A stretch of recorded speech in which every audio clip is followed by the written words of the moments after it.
Okay, let's dive into one of the most incredible true stories from 19th century American history.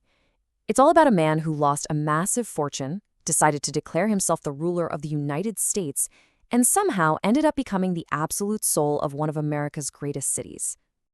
So picture this. It's September 17th, 1859.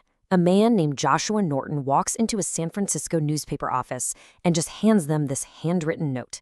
This was it, the official declaration of America's one and only emperor. A man who would go on to patrol the streets of San Francisco in a full military uniform for the next 20 years. And that really is the big question here, isn't it? Who was this guy? Was he a madman, a visionary?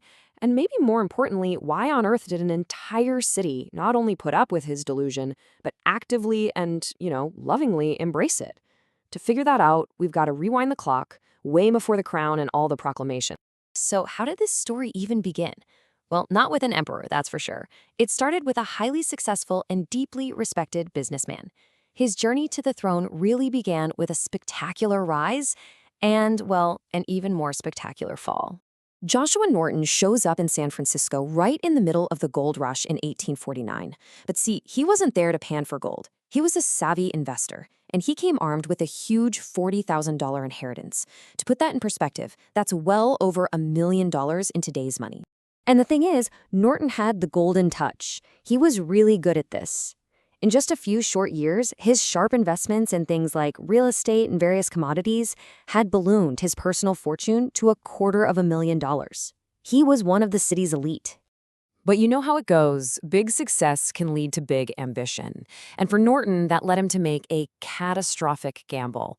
He heard about a famine in China and saw a huge opportunity: corner San Francisco's entire rice market. He believed he could control the whole supply and basically set his own price. It was a move that would change his life forever. And boy, did it all fall apart fast. Right after he signed the deal to buy up all the rice, a flood of unexpected shipments from Peru sailed into the harbor, and the market completely crashed. A nasty 2-year-long lawsuit, Ruiz versus Norton, completely wiped him out.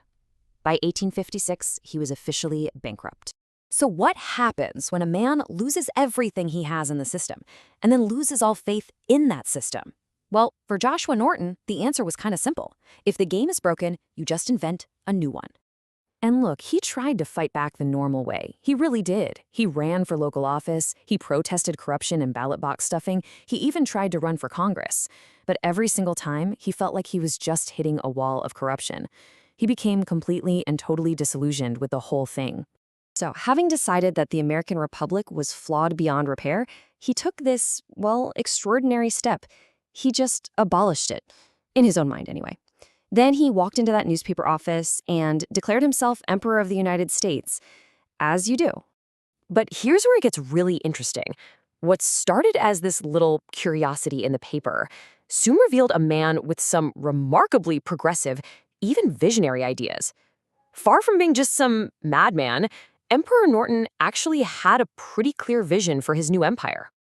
Get this, 64 years. 64 years before it was actually built, he issued a royal decree calling for a survey to build a suspension bridge connecting San Francisco and Oakland. Of course, people laughed at the time, but the Bay Bridge that finally opened in 1936, it follows the exact route he had laid out. And the city just fell in love with him. They loved his harmless eccentricity and his genuine care for his subjects. This quote from the city's police chief at the time just perfectly captures how people saw their emperor. He was a monarch with zero power, but a whole lot of goodwill. And that love was seriously put to the test in 1867. A new, overzealous police officer arrested him for vagrancy. Well, the public outrage was so fast and so intense, the police chief had to personally apologize and release him immediately. From that day on, every cop on the beat was instructed to salute the emperor as he passed. But this is where the story gets even more remarkable. He used his imperial platform to stand up for the most vulnerable people in the city. He personally stood down anti-Chinese mobs, he issued decrees supporting women's right to vote, and demanded equal rights for African Americans on public transport. I mean, these were incredibly brave public stances on civil rights that were decades ahead of his time. Now, it's also important we separate the man from the myth, because a lot of stories popped up around him. For instance, that famous tale of his loyal dogs, Bummer and Lazarus, turns out it was totally made up by a cartoonist for a satirical sketch. In reality, Norton was apparently pretty insulted by the comparison to what he called lowly dogs. But in the end, it was maybe his death, even more than his life, that truly revealed the depth of his impact on the city. It was really only when he was gone that San Francisco realized just how much it had lost. He died just as he had lived for 2 decades, on the streets of his imperial capital, with almost no personal wealth to his name. When they checked his small room, all they found were his old uniforms, his walking sticks, and a few souvenirs. But his funeral, which was paid for by a group of local businessmen, showed just how important he was. We're talking up to 30,000 people, from rich capitalists to poor laborers. Literally every part of San Francisco society came to pay their respects. The funeral procession stretched for 2 miles, and his memory was so cherished that when the city had to move its cemeteries back in the 1930s, civic leaders paid to have him reburied with full military honors. Even today, the Emperor Norton Trust works to preserve his true legacy, and they're still advocating to get the Bay Bridge Tunnel named after him. So ultimately, Norton's story isn't just about one man's weird eccentricity.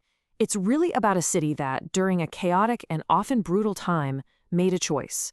It chose to embrace tolerance and humor and humanity instead of judgment. It's the story of how San Francisco found its soul in the form of a kind, penniless emperor.